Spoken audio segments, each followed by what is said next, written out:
This is Rogers TV.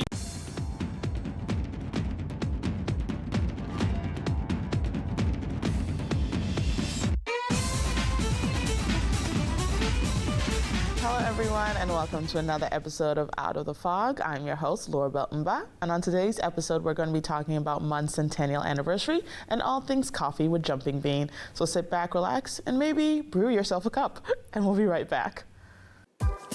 Your opinion matters, and we want to hear from you. Get in touch with us using our viewer feedback line, your direct connection to shaping the shows you love. It's easy. Just grab your phone, scan the QR code on your screen, and take our quick survey. Share your thoughts, and let's make your viewing experience even better. Welcome back, everyone. I'm now joined by Jeff LeDrew, who is the CEO of Jumping Bean. Jeff, thank you for joining me. Pleasure. So, we know Jumping Bean. Yes. If you live in Newfoundland, Labrador, you know Jumping Bean. But I guess let's start with, how did Jumping Bean come to be? Yeah, so I was actually in the telecom sector, and I used to actually work for Cable Atlantic pre-Rogers. Okay. And then I got working for a company out of California, and I was in my home, so I was like, I had no more coworkers, so I got really into coffee. I started roasting coffee before it was a thing and all that fun stuff. And then I joined Rotary, and from Rotary we actually did a fundraiser, and Rotary Roast was actually our first coffee. Okay. So we actually gave the proceeds back to, it was actually for Brighter Futures at that point. Okay. And I started it from a small little roasting, probably 20 pounds every roast, and now we do over 200 pounds every 8 minutes. So it's wow. Yeah, it's pretty big now. So we're getting there.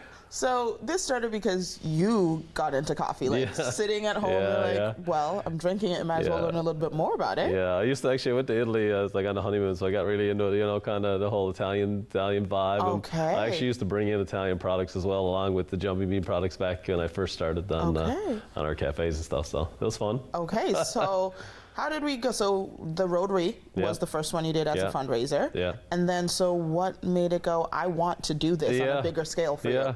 So we did fair trade organic coffees right from the start, because Rotary was service before self. It was the right thing to do. And I started selling just small batches of coffee to Oxfam. So that was our first account, and Food for Thought was actually the first couple of accounts I had. And then we slowly built and got into Sobeys, and we got into Costco and all the big retailers. And got so far into it, you pretty well couldn't back out. It kept growing and growing. So I was like, that's just the nature of how it starts a business. If you didn't fail, you got to keep on pushing through. So we've grown the business now. We sell probably over 500,000 pounds of coffee, about 7 million compostable pods, and everything's still sustainable. So we do our eco roast, which is we save a pound of carbon for a pound of coffee, and that's using my engineering background, which ties back to the whole memorial piece. Okay, so we're going to get into the memorial piece in a little bit. Yeah. So as you've grown, coffee's become your thing. For you right now. So what has been your favorite part about this Jumping Bean journey? It's, I guess, like I said, I did electrical engineering, so obviously a business wasn't really my forte. We're used to developing products and doing kinds of fun stuff. But the innovation side of it, that is truly where my heart is doing new innovations, and basically doing this carbon footprint and an extra carbon savings. That was a cool engineering project, and we've done that 2 iterations of it since. So a lot of it comes down to being able to use part of your innovation and apply it to business. So that's kind of how I enjoyed the most about it. Yeah. Okay. So when we typically talk to business people, we're always asking, what made you successful? How did you get there? But the real question I want to ask was, what was the time where you looked at it and you're like, I am out of my depth.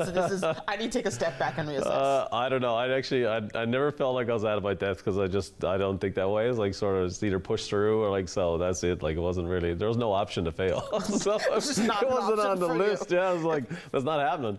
So we just basically continued to pound away. I mean, we got into the stores and kept growing the business. Like I said, the primary thing was probably the business side of it's been the toughest, because like I said, getting the business acumen to know your cash flow, and we're also traded on a commodity, which people don't realize is that obviously the coffee is one of the most handled products, and beyond it's probably the most touched product by the time it goes from the farm and gets picked and it gets hulled and cherries and all the fun stuff, gets dried on patio stones, put into bags, and then transports all the way to, obviously here from South American countries or along the equator belt. So, by the time it reaches us, there's so much work that's gone into coffee. And what people don't realize, they just sort of go and pick one up in this brown liquid. But it actually comes in like a 2 seeds of a cherry. And then we roast that coffee, and that's how you get those depths and flavors, and you can pick them like wine and all that fun stuff. So, yeah. Okay. Yeah. So speaking of all the complexities of coffee, and we're going to get into a little bit of a cool competition you have going on with Memorial University. Yep. What for you is your favorite blend? Yeah, so I primarily drink like Tanzanian AA is pretty well, or Tanzanian Peaberry is pretty well what I'll normally have. Like I said, it's one of the ones we've carried for a long time.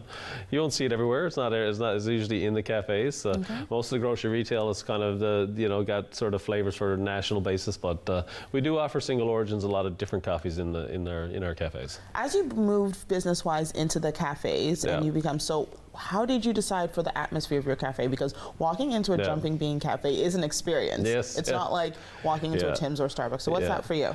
Yeah, again, like I said, actually there's some local designers and stuff that sort of helped to sort of get that vision of what we wanted to kind of portray. When I first opened it up, and I still fall into a bit of the trap, and it's probably the engineer in me is more practical, just get it done. And but again, as we kind of developed, the atmosphere is actually more, people are coming for the experience. It's actually, you'd already expect to have great coffee when you go to a cafe, but now it's more and more about coming for the experience. And especially with social media, people are always taking pictures, and like if it ain't a pretty place to go, an aesthetic, Absolutely. if it doesn't have the aesthetic, is not a place to be. So we've really tried to step it up and try to integrate our local feel, but at the same time keep it cool. So. Like if someone asked, where's Jumping Bean going in the next couple years, what are your hopes and dreams? So like I said, we just attended like a health food show, so we're trying to expand into some of that natural organic section in Ontario. So we're already distributed through Atlantic Canada. Sobeys carries us somewhat nationally. So the main thing is to get it in all the majors nationally. That is the goal. That's the end game. We used to do business in the U.S. as well, so the end game would be beyond Canada, because I do have the trademark in Canada and the EU. So it is to try to make it a big business. It's tough to do it at a Newfoundland because we do have that shipping cost and the cost of doing business here. So beyond that is to expand the franchises. We're looking to probably bring our franchise to Halifax and Ontario. So ideally that would be the next steps, is to grow the franchise business and to grow retail. So overall, just to grow that brand, make it a national brand. That's the plan. So you guys have something cool going on. Yeah. And so we're gonna, we're gonna openly talk about it. There is a cool competition going on with Jumping Bean in celebration of Memorial University's 100th anniversary. That's right. What's the deal? So I guess we've been doing business with, we've been on campus for, I don't know, longer than I can remember. And anyway, the 100th anniversary came up, and so we just started brainstorming what's some things we could do to make this cool and sort of draw attention to it. And this whole concept of defend your blend, and having people interact and engage, and that's what it's all about. So people start to talk about 100th anniversary more than just make it a little stale. So in order to sort of brighten it up, we brought this coffee on board, and the folks from Mon and their creative staff have helped sort of bring that whole competition and defend the blend piece to the market. So we've got a custom blend for them that's a medium and a dark. So it's got two taste profiles and 2 darkness levels, and it's up to consumers and students and alumni and all those people to be able to choose which one's going to be the coffee for next year. Okay, so not to pick teams, but we're gonna pick teams. What's your blend? I'm more on the medium side. I'm not a big dark roast drinker. You'd be surprised, but like I said, it's just my palate's more that that medium to lighter roast, because I find you get better taste notes out of it. But everybody's taste profiles are different, so like, it'll never taste the same to you versus somebody else. Absolutely. So from the feedback you're getting from individuals as they're getting involved in competition, and the talk around the water cooler is now, what's the blend of choice? What do you think is going to come out on top for this? I'm going to have to leave that. I'll have to throw that over to the Mon folks, because I can't reveal You're it. like, I can't I'm not doing that. I'm impartial. Okay. I know my feelings. So for people who are watching now who maybe for some reason they haven't had a chance to either try Jumping Bean coffee, they haven't had a chance to step into your cafe, if this is their first foray into the coffee world, what's the blend you're recommending for them to start with? Well, I guess if you're not on campus, get a chance to try one of these great, Centennial blends. Then I guess Newfoundlanders most Atlantic Canadians are medium drinkers, right? Really? So we started the business on East Coast roast. That's the the number one. It's still the number one. Dark has sort of surpassed it now as we move west, because if you find that the West Coast, sort of Ontario, love that darker taste. But most Atlantic Canadians love of medium coffees. So Okay. East Coast roasts, try that, and we got a ton of flavors. So we do, we actually take that coffee after it's roasted, and we put it into this flavoring bin. So we're able to add different flavors. Ooh. So we've experimented with like White Russian, and we've experimented you with had like the screech orange option. and screech, and like try to come up with some cool things. So maybe next time we'll do the taste, we'll do the flavors and see what people like. See which one came out Yeah, best. yeah. And, well, Jeff, it's been a pleasure. I'm Yeah. glad to know what your coffee order is if we're stopping by for a visit. And thank you so much for sharing your Perfect. journey Thank you with so us. much for having us in. Perfect. Nice. Yeah. And we'll be right back, everyone.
Welcome back, everyone. I'm now joined by Lisa Browne, who is the Vice President of Memorial University. Lisa, thank you for joining me. Thank you. It's my pleasure to be here. So I'm super excited to have you here because it's 100 years of MUN. It's Defend Your Blend. There's so much going on, but I guess before we get into all that lovely chaos, let's start with who you are and what your role is at MUN. Thank you. I have the immense privilege of working at Memorial as the Vice President, and I'm responsible for administration, finance, and advancement. So it's a role I started with the university about 3 years ago, but really my relationship with the university is decades old. We were talking about that. Yeah, exactly. As a student, I did a BA in English as well as a master's in business at Memorial, and consider it to be one of those defining things that impacted me in my life, not just from an educational perspective, but friendships and also involvement in extracurricular activities. So it's a really important organization for me, and I'm just really happy to be able to contribute to it in some way. I'm so glad to hear that, because we were talking about how a lot of people who are now in Newfoundland and Labrador are here because MUN was their first point of contact. It's how they decided this is a place I'm going to go to school, and from there the relationships have either made them Newfoundlanders, not born and bred, but Newfoundlanders here through and through. Absolutely. So 100 years is a long time. As you've been involved in the university on a staff point for about 3 years, Yeah. but it was before that for you. So what have been some of your greatest moments getting to see both from the staff end and as someone who attended MUN? Yeah, that's interesting, because when you look at the university started in 1925, so 2025 will be our 100th anniversary. So we're doing a countdown now to our 100th. And so when I think about my experience, I think about the tunnels. Loved being in the tunnels and having friendships there. I think of case competitions when I was doing my MBA program and what an impact that had on me, and the friendships that you maintain. And now that I'm working there, I have such joy meeting students, and when I first started the role, I wasn't sure that I would actually get to meet students necessarily. Mm-hmm. But my goodness, I do, and it can be really easy to do that. Going to varsity games, for example, big fan of the basketball teams, getting to know all of those folks. They're superstars in terms of academics and the sports that they do. And then looking at things like how the technology has changed, and we started it as one building on Parade Street in St. John's, and now we're multi-campus in more than just the country of Canada. It's huge. We have almost 19,000 students. We have quite a significant number of international students from 120 countries around the world. Wow. That's incredible. That's a lot of countries. Yeah. And people say Newfoundland and Labrador is not diverse. My goodness, the university is certainly diverse from its student population perspective, and you mentioned earlier about people coming here and staying here, right? And the university helps obviously with their education, but also creating those communities of friendships, of work. Look at everything that you've done since coming to the province. You're everywhere, right? So the impact of you, multiply that by 100 years, by thousands of people, and the impact of the university is really quite something. And that's similarly through the Corner Brook campus, Marine Institute, Harlow campus. So really, I think there's a lot to celebrate in 2025 in terms of the impact of the institution. And thinking of the institution and growing, so we call it Memorial University, but we're Memorial University of Newfoundland and Labrador, so you are now out in Labrador too. Yes. And people sometimes forget that you're trying to cover and make sure you reach as far as this province's name is. So what was that like, getting to finally get the Labrador campus? Yeah, the Labrador campus is our newest campus. I've been there a number of times. And I love how they've incorporated everything Labrador into the campus. One of the things that they're really working on is the pie farm, for example, and looking at agriculture and farming in northern climates. Wow. I mean, that's such a topical and pressing issue. And so they have access to all of that great land and research and practically doing farming, and so lots of excitement in Labrador for everything that they can become into the future. So another campus with the university. Yeah. So when we think about celebrating 100 years, like if I'm planning my own birthday, it's extravagant for 30 and 35 and all of those things. So when we look at 100 years, what are some of the exciting things we can begin to see for celebrating this? Yeah, I mean, it's hard to know where to start, really, but we're starting off by coffee. Yes, so we're start the day right. We're going to start the day right and determine what's our 100th blend for 2025. I got my vote in for the medium roast. Okay, because I was like, is this like the elections where we're not allowed to say? No, you can say. I will say that I thought I would be voting for the dark roast. I'm a dark roast person, but I loved the medium roast, so that was a surprise.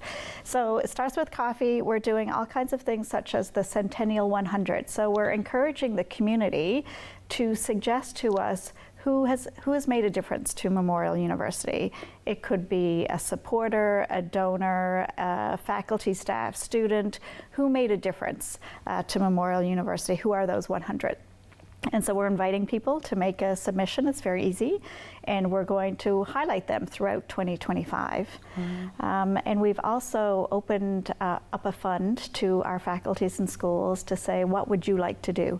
And so we funded a number of projects, and we have a website, mun.ca/100, the number. Okay. And it lists all of the funded projects. So it's everything from for example, we're having a concert of our music school alumni. Wow. In Corner Brook, there will be an exhibit of fine arts graduates, for example. The Marine Institute is having, bringing together junior high students from across the province to highlight careers in oceans. Wow. So there's all kinds of things happening. Indigenous Office is doing putting together a compilation of articles about Indigenous impact throughout the university. There will be a conference about equity, diversity, inclusion, anti-racism in the future. Okay. So all kinds of activities. We're also partnering with the rooms to do debate and dialogue. Ooh. And so there's one coming in November, and we have two professors who are going to debate and dialogue on various topics. I sign up. I volunteer as tribute to attend this event. So there's a lot going on, and we really just want to highlight the impact of the university. Can you imagine the province without the university? It's Wow, no. almost impossible to do that, and the impact it's had. So lots to celebrate, I think. So as you look back on your favorite moments personally for you as a student, were there some key moments where you're like, if this makes it into like MUN's history, I'm glad that I was part of this event? I was very fortunate when I did my MBA program to be part of case competitions. Yeah. And I fell into it. Okay. I didn't sign up for it. It was a professor, Alex Frazerick, who, I was just innocently standing somewhere, and he said, you're in. And that was really impactful. It was putting that coursework into practice and learning to analyze situations, speak about them in front of people without being too nervous, like those sorts of things and skills that really help you in your life later on. And so I'm really proud of the fact that I was able to participate in those, So when we look at MUN, I've been very lucky I got to attend MUN. I've gotten to see some of the experiences, and I think MUN has turned out some of the greatest individuals. We have people who are advocates, revolutionaries, tech, science, humanities, like everything came out of MUN at some point or another. What do you see in the next 100 years? That's a great question, and I hope that some of our events will get to that, And, you think of artificial intelligence. What is that going to do to the educational system, but also how we teach people, research perspective, how is it going to change the world, and how are we going to react to it? I think that's one of the most topical things that people are kind of considering now.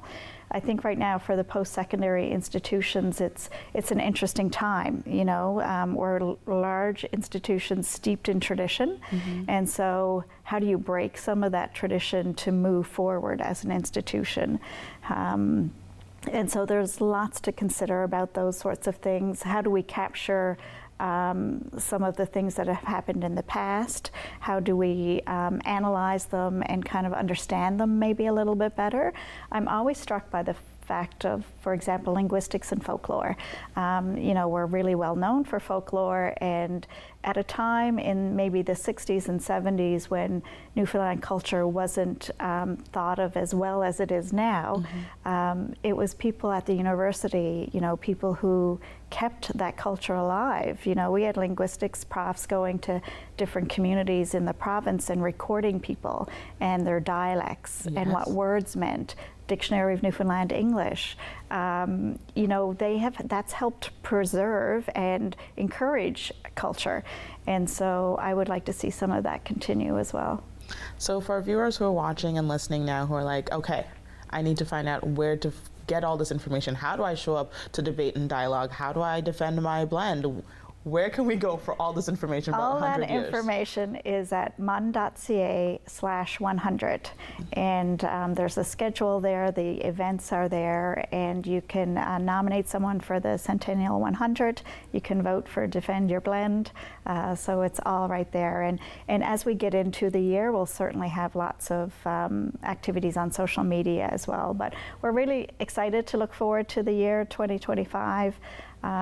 It's a momentous year. It's also the year that some women receive the right to vote, and I'm struck by the impact of women at the university. First graduate, first scholarship recipient, first honorary degree, first undergraduate, all women. Oh, wow. And it's something to celebrate and note. Elisa, thank you so much for joining me. It's been an absolute pleasure. Thank you so much. And we'll be right back, everyone. Your opinion matters, and we want to hear from you. Get in touch with us using our viewer feedback line, your direct connection to shaping the shows you love. It's easy. Just grab your phone, scan the QR code on your screen, and take our quick survey. Share your thoughts, and let's make your viewing experience even better. I want to thank all of you for tuning in. A very special thank you to my guest, Jeff LeDrew, for joining us from Jumping Bean, and an extra special thank you to my guest, Lisa Browne, for talking about what MUN has going on for their 100th anniversary starting next year. And I'm going to sit back and enjoy a little bit of coffee left by Lisa. And an extra special cookie by our producer, Perry, which is chocolate chip, oatmeal, pumpkin spice, and orange juice. So you enjoy the rest of your day, and I'll enjoy my snack.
You're watching an interesting local show on Rogers TV and you want to know more. That's when you head to rogerstv.com. Our website provides more information about our programs, our hosts, our schedule, and about how you too can get involved with Rogers TV. Visit us online at rogerstv.com. We want to hear from you. Provide feedback on this show or find out how you can get involved. Call, email us, or scan the QR code to take our quick survey. For me, it all started here. I do my best work here. Scores! Oh my goodness! This guy's dangerous from here, here, and here. We're watching history in the making here. Are you watching this? And our fans are up here. I'm here for it. It's all about what's up here and what's in here. Sportsnet, here for hockey. We invite you to play What's My Line? Welcome, Mrs. Baker. Those folks over there need to guess your extraordinary occupation. Are you an entertainer, Mrs. Baker? Yes. Do people come to watch you, perform? Yes. Do you travel for work? Yes, I do. Do you ever wear a special type of costume? Yes. Is your job, physical? Yes, indeed. Are you a member of a team? Yes. Are you a professional baseball player? Yes, I am. Created during the Second World War, the All-American Girls Professional Baseball League included 68 Canadians. One of its brightest stars was my mother, Saskatchewan's Mary Bonnie Baker, a pioneer for women in sports. This fall on Rogers TV, we'll be airing your RNC Compassion in Action.